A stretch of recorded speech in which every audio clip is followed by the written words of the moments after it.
Chapter 12 13 অঙ্ক 14 semi দৈর্ঘ্যের ব্যাসার্ধ বিশিষ্ট একটি ভূগোলকের অক্ষটির বক্ষতলে 0.7 সেমি দৈর্ঘ্যের ব্যাসার্ধ বিশিষ্ট দুটি বৃত্তাকার ছিদ্র করা হয়েছে। ভূগোলকটির গোলাকার অংশের ধাতব পাতের ক্ষেত্রফল কত?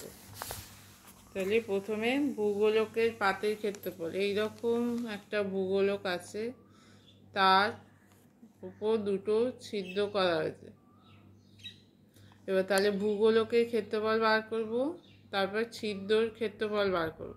তাহলে বাকি অংশটা ধাতব পাতের ক্ষেত্রফল, এই ভূগোলকের ক্ষেত্রফল থেকে ছিদ্র দুটির ক্ষেত্রফল বাদ যাবে।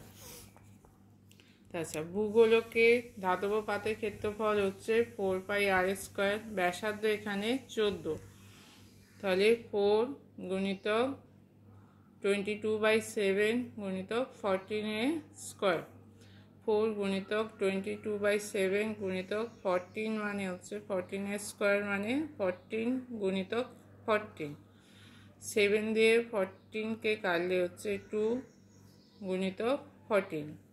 তাহলে এখানটা গুণ করলে হবে 88, 4 গুণিতক 22 88, 2 গুণিতক 14 গুণ করলে হচ্ছে 28, 88 আর 28 গুণ করে হচ্ছে 2464 বর্গ সেমি। দুটি বৃত্তাকার ছিদ্রের ক্ষেত্রফল হচ্ছে 2 গুণিতক πr², যেহেতু বৃত্ত তাহলে ক্ষেত্রফল হবে πr²। পাই এর মান হচ্ছে 22/7, আর এখানে হচ্ছে 0.7 দশমিক তুললে হবে 7/10²।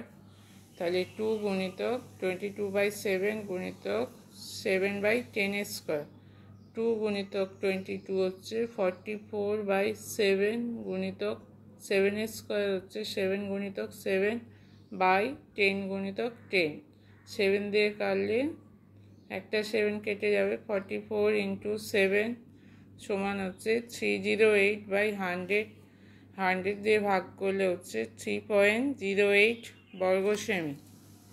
তাহলে ছিদ্র দুটোর ক্ষেত্রফল হচ্ছে 3.08 বর্গ সেমি।